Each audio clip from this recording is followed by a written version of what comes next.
Hi everyone, welcome back to the channel. Yesterday or the day before, I made a video on the latest scams that Filipinas are now using here in Cebu. A minority of them, of course.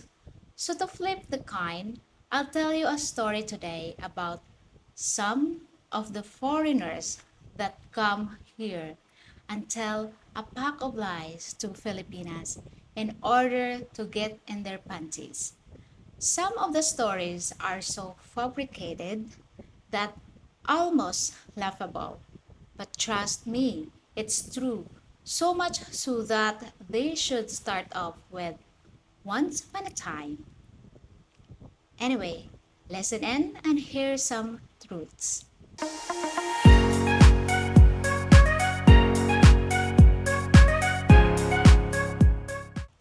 About 12 months ago, one of my sisters told me that her friend was so excited as she had been talking to an American online for the last 4 months and that he was coming the following week to finally meet her.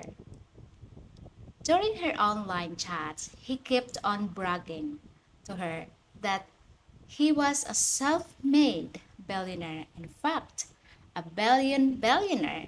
Anyway, the following week, he arrived here, told her that it was his first visit, but yet he has somehow managed to rent a condo, a cheap rundown one for 8,000 pesos per month before arriving here.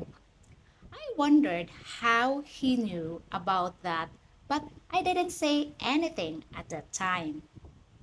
He came over for 1 month.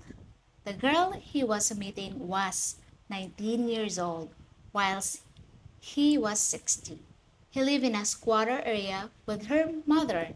Her father was died and she was the only child. Her mother was old and frail and had suffered from a stroke a few years before, so was physically bedridden.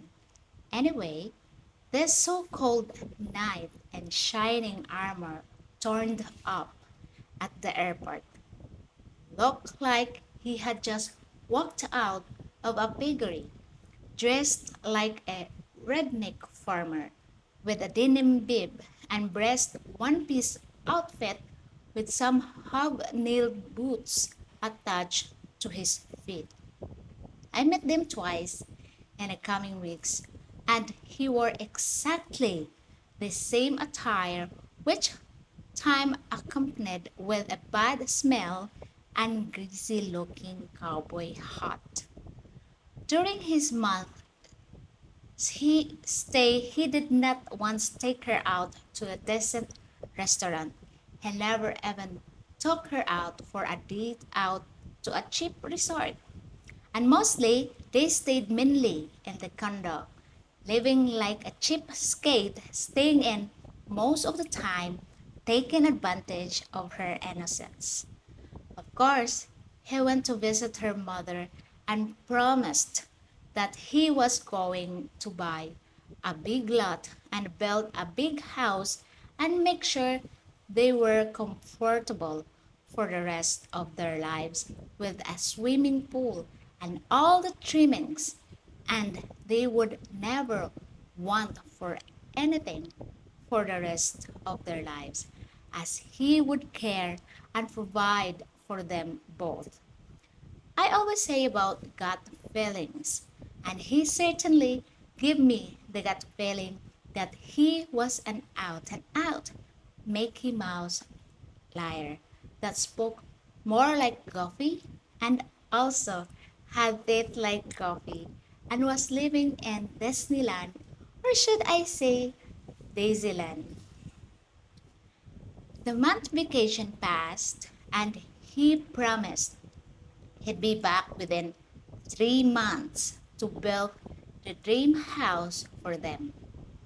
In fairness, he did send $8 support every month to cover the video calls daily, which she was grateful for. She in turn then started bragging to me and my sister that this guy was fantastic. He was everything she could ever dream of in her wildest dream. She was taken in hook, line, and sinker by him. Anyway, 3 months passed, then 6 months. Plenty of conversation and promises and LDR chats, but with no sign of a return. He had already had his wicked way during that month. A couple of months on, I was telling another friend of mine all about it. And she said that's funny. She had met somebody last year who had spoon her the same story and fitted his description. I got my friend to show me a picture of the guy, and surprise, small world. As it turned out, it was the same guy who told her the same story.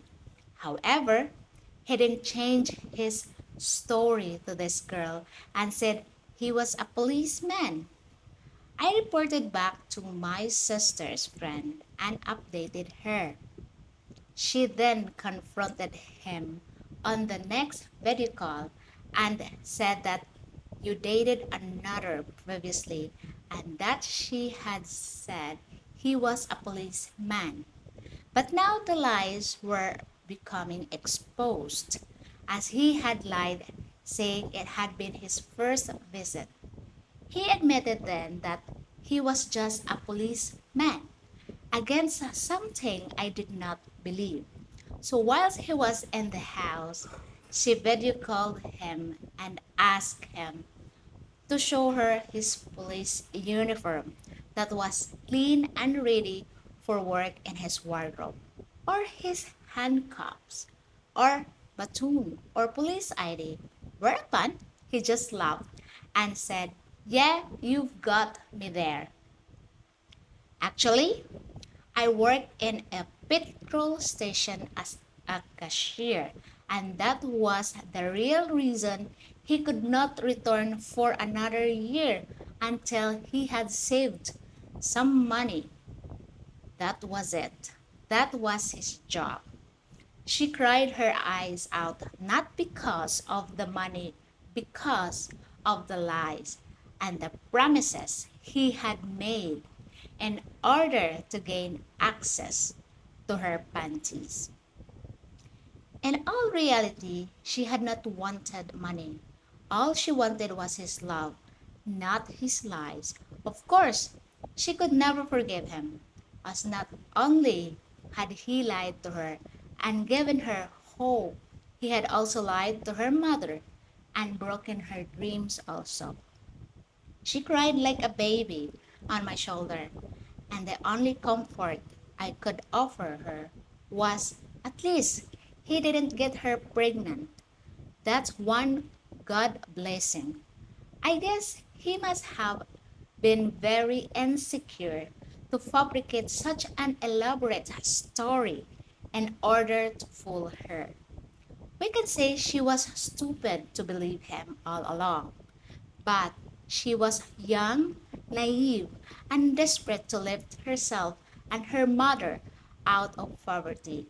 She believed all he told her, totally putting her trust in this guy. I guess she wished to have a dream come true, but instead, her dream was shattered, and her belief and trust in foreigners now in tatters. This type of story I come across many times here, and it's so sad because not only did he deceive her, he also discredited future foreign visitors' reputations sadly.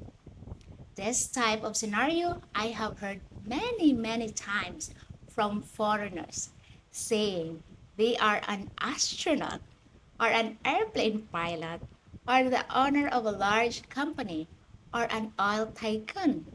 crap like that, really.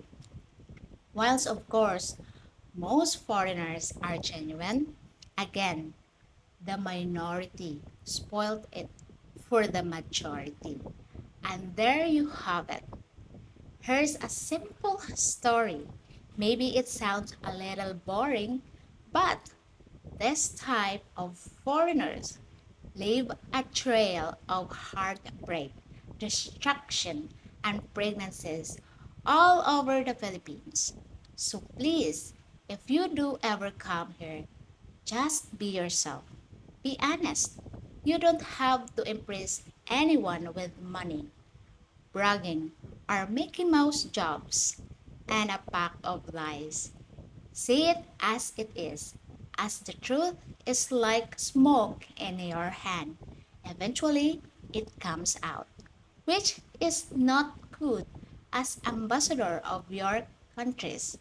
So, as I said, today I will tell the flip side, and that's what I did sadly.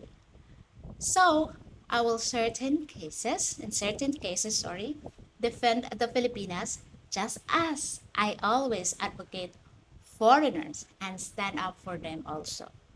Anyway, till the next time, it's me Jean signing off. Stay healthy, stay safe, be happy always. Bye for now.